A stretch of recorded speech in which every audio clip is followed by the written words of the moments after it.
এজন্য বিশ্বনবী বলতেন আসাদুহুম ফি আমরিল্লাহি উমর, আমার দ্বীনের ব্যাপারে সবচেয়ে কঠোর ওমর। বিশ্বনবী বলতেন আমার পরে কোনো নবী নাই, কোনো রাসূল নাই, তবে আমার পরে যদি কেউ নবী হতো আমার ওমর নবী হয়ে যেত। লা নবিয়্যা বা'দি ওয়ালা রাসূল, আমার পরে রাসূল নাই, কোনো নবী নাই, তবে লাউ কানা বা'দি নবিয়্যুন লাকানা উমর। প্রভু তুমি বলেছো রাসূল দেবে না, বলনি দেবে না ওমর, বলনি দেবে না হামজা তারিক, খালিদ বিজয়ী সমর। প্রভু তুমি বলেছো রাসূল দেবে না, বলনি দেবে না ওমর, বলনি দেবে না হামজা তারিক, খালিদ বিজয়ী সমর। প্রভু তুমি বলেছো রাসূল দেবে না। আল্লাহু আকবার।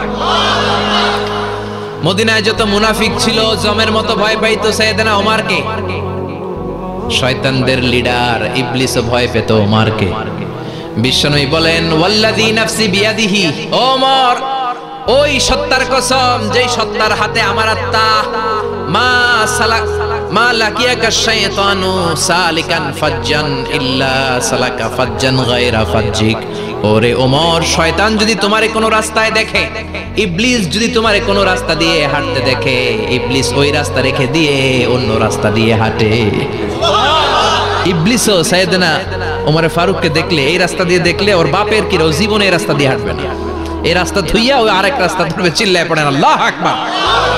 কাফেররা ভয় পেত, মুনাফিকরা ভয় পেত, শয়তান ভয় পেত, এমনকি বিশ্বনবীর বিবিরাও ভয় পেত। সুবহানাল্লাহ পড়েন। বিশ্বনবীর বিবিরা বিশ্বনবীরে ধরলেন, আমার এটা কিনা দেন ওইটা দেন। বিশ্বনবীর কয় টাকা নাই, ক্ষমতা নাই, সামর্থ্য নাই, বেশি কথা কইলে তালাক নিয়ে যাও, তোমাদের চেয়েও সুন্দরী অনেক সতী সাধবী নারী আল্লাহ ব্যবস্থা করে দিবে।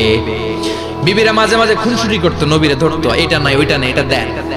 একবার সব বিবিরা টাইট করে ধরছে, ও নবী আয়েশার ঘরে যেদিন থাকেন সাহাবারা বেশি হাদিয়া পাঠায় কেন, আমাদের ঘরে যেদিন থাকেন পাঠায় না কেন? কালকে জুমার নামাজের পরে ঘোষণা দিবেন সবার ঘরে সমান সমান হাদিয়া। নবী কয় আমি হাইতান্ন। ও মিয়া, কে হাদিয়া দিবে, কটুক দিবে, এটা কি ইমাম সাহেবের কাজ? ইমাম সাহেবের বাসায় কে কোন দিন কি খাওয়াবে, কি গিফট দিবে, এটা তো কে যে গিফট দিবে তার ব্যাপার। বিশ্বনবী বললেন আবু বকরকে সবাই ভালোবাসে, তাই আবু বকরের মেয়ের ঘরে যেদিন আমার ডেট পরে থাকার সময় ওই দিন হয়তো বেশি হাদিয়া পাঠায়, তোমাদের ঘরে পাঠায় না, আমার বলার কোনো সুযোগ। বিবিরা কয় না, আপনারে বলতেই হবে। নবী কয় আমি পারবো না, বিবিরা কয় পারবেন। ইন দ্য মিন টাইম দরজার উপর থেকে কে যেন সালাম দিল, আসসালামু আলাইকুম ওয়া রাহমাতুল্লাহ। বিশ্বনবী বললেন ওয়া আলাইকুমুস সালাম। বিশ্বনবী বুঝতে পারলেন সালামটা আমার ওমরের সালাম। বিশ্বনবী সালামের উত্তর দিয়ে বিবিদের দিকে তাকায় দেখে একটা বিবি ওর সামনে নাই, সব উধাও, ভ্যানিশ হয়ে গেছে। ওই যে ওমর। সুবহানাল্লাহ পড়বেন না? এই জন্য ওমরকে শয়তানও ভয় পেত। আমাদের বাচ্চাদেরকে, আমার মেয়ে একটা মাত্র মেয়ে, খাইতে চায় না, শুধু আমার মেয়ে না, অধিকাংশ বাচ্চাদের এই অবস্থা। ওরা আম্মু দিক দিয়ে খাওয়ায়, আবার দৌড় দেয়, আবার আমি খাওয়াই, আবার কান্নাকাটি করে, বলে গল্প শোনাও, তাইলে খাবো। এখন গল্প শোনাইলেও খায় না। বর্তমান সময়ের ছেলে মেয়েগুলো এরকম, এত জ্বালাতন করে, খেতে চায় না তো বলতে হয় বাঘ আসবে বাঘ, সিংহ আসবে সিংহ, সিংহ মামা আসবে, ঘুমাও ঘুমাও, এগুলো আমরা বলি না? বড় দোষী তো আপনারা কি বলেন? বাচ্চা যদি না ঘুমায়, না খাইতে চায়, এগুলোই তো বলে। বাঘ আসবে, বিড়াল আসবে। মদিনাতে ওমরে ফারুক যখন খলিফা, মদিনার কোন বাচ্চারা যদি না খেতে চাইতো, না ঘুমাইতে চাইতো, মদিনার মায়েরা বলতো তাড়াতাড়ি ঘুমাও, ওই যে ওমর আসতেছে, ওমর। আল্লাহু আকবার। কি শাসক ছিলেন সাইয়েদনা ওমর! সবাই সমান, উনার বিধান, উনার রীতি সবার জন্য সমান। মদ খাওয়ার অপরাধে নিজের কলিজার টুকরা ছেলে আবু শাহমাকে 80টা বেত মেরেছে। হাদিসটা দাঈফ, তবে শিক্ষা আছে আমাদের জন্য। 80টা বেত মেরেছে। এক রাতে পাওয়া যায় বেত মেরে ছেলেটাকে আহত করে ফেলেছে, আর এক রাতে পাওয়া যায় পিটাতে পিটাতে ছেলেটাকে দুনিয়া থেকে শেষ করে ফেলেছে। ছেলের মুখে গন্ধ পেয়েছে। আর শারিবতা খামরান, কিরে মদ খাইছস? কয় না বাবা, শারিবতু নাবিজ, আমি নাবিজ খেয়েছি। নাবিজ খাওয়া যায়। নাবিজ হচ্ছে রাতের বেলা আরবরা দুধের মধ্যে শক্ত খুরমা ছেড়ে দেয়। 1 কেজি দুধের মধ্যে 10টা শক্ত খুরমা ছেড়ে দিলে সকালবেলা দুধের কালারটা সাদা থাকে না, শক্ত খুরমার রস টেনে ওটা লাল হয়ে যায়, খেতে বড় মজা। এটাকে বলে নাবিজ। কিন্তু সকালেই খেতে হবে। ওইটারে যদি 3 দিন জমায় রাখেন, 4 দিন জমায় রাখেন, ওইটাও গাঞ্জা হয়ে যাবে, ওইটাও তারি হয়ে যায়, মদ হয়ে যায়। সাইয়েদনা ওমরের ছেলে এই কাজ করেছেন, একটু তারির স্বাদ নেয়ার জন্য 4 দিন রেখে দিয়েছে। সাইয়েদনা ওমর বললেন, কি খাইছস? কয় মদ খাই নাই। নাবিজ খাইছস? এদিকে আয়। ইফতাহ ফামাক, মুখ খোল। হা করার পরে মুখের সামনে নাক নিয়ে গন্ধ দেখে মদের গন্ধ, কলারটা ধরে মসজিদে নববীতে নিয়েছেন। ইন দা মিন টাইম মসজিদে নববীতে জোহরের নামাজ হয়। নিজের ছেলেকে মসজিদে নববীর উস্তুয়ানা বলে, উস্তুয়ানাতু মসজিদুন নববী, মসজিদে নববীর পিলারে বেঁধেছেন। যেহেতু উনি খলিফা, মসজিদে নববীর ইমাম, জোহরের নামাজের ইমামতি করলেন। সালাম ফিরালেন, আসসালামু আলাইকুম ওয়া রাহমাতুল্লাহ, আসসালামু আলাইকুম ওয়া রাহমাতুল্লাহ। সালামের পর বললেন, মাকানাকুম ইনদানা হাদ, সুন্নতের পর বসে যাবেন, আমাদের একটা হদ আছে। আল্লাহর দেয়া যে বিধান, বিচার, এটাকে আরবিতে বলে হাদ, প্লুরাল হচ্ছে হুদুদ। আমাদের হুদুদ আছে, মানে গুরুদণ্ড আছে, বসবেন। হাজার হাজার মানুষ সবাই ওযু করে যখন ঢুকতেছিল, দেখে আবু শামা পিলারে বাঁধা। সবাই তো আশ্চর্য, কি আজীব তামাশা, প্রেসিডেন্টের পোলা বাঁধা। নামাজের পরে বাইরে আসার পরে হাজার হাজার মানুষ তাকিয়ে আছে। কানাঘুষা শুরু হয়ে যায়। সবাই বলে, কি হয়েছে? ওমর কয়, আমার টানাটানি করা যাবে না। এই যে থামেন, এখন টানলে কি হবে আমি জানি, খুব বিশৃঙ্খলা হবে। দাঁড়ায় শুনেন, দাঁড়ায় শুনলে ডবল সওয়াব। আমি চলে গেলে এরপর আপনারা টানাটানি করে ঢুকেন। কথা শুনতেছেন তো? মনোযোগ আছে? লোকদের মধ্যে কানাঘুষা। প্রেসিডেন্টের ছেলে, কেউ কয় ওমর মনে হয় মারবে না, যেহেতু নিজের ছেলে তো একটু ধমকি টমকি দিয়ে ছেড়ে দিয়েছে।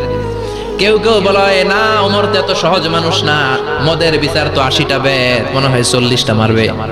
কেউ কয় না, 80টাই মারবে। ওমর চেয়ারে বসে জল্লাদরে ডাকলেন, বললেন, ইবদা বিসমিল্লাহ, নে চাবুক শুরু কর। বাইতুল মাল থেকে শক্ত সাইজের একটা চাবুক আনবি। জল্লাদ চাবুক এনে দাঁড়ালেন। ওমর বললেন, ইবদা বিসমিল্লাহ, শুরু কর। জল্লাদ মারতে শুরু করেছে। ওয়াহিদ, ইতনাইন, তালাতা, 3টা মারার পরে এক থাপ্পড় মেরে জল্লাদকে 3 হাত দূরে ফেলে দিলেন। ধমক দিয়ে বললেন, তুই চাবুক মারস নাকি চাকরি বাঁচাস? আসলে জল্লাদ কিন্তু আস্তে মারে নাই, দেহের যত জোর ছিল জোর দিয়ে মেরেছে, কিন্তু ওমরের পছন্দ হয় নাই। ওমর বলে, ইনদাকা তালাতা ইনদি ওয়াহিদ, তোর হিসাবে চাবুক মারা হয়েছে 3টা, আমি ওমরের হিসাবে মাইর হয়েছে 1টা। চাবুক আমার হাতে দে, আমি 2 নাম্বার থেকে শুরু করি।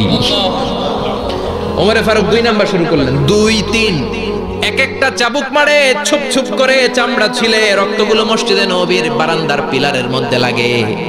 ওমরের চেয়ে শক্তিশালী দ্বিতীয় কোনো পুরুষ মদিনার জমিনে ছিল নাকি?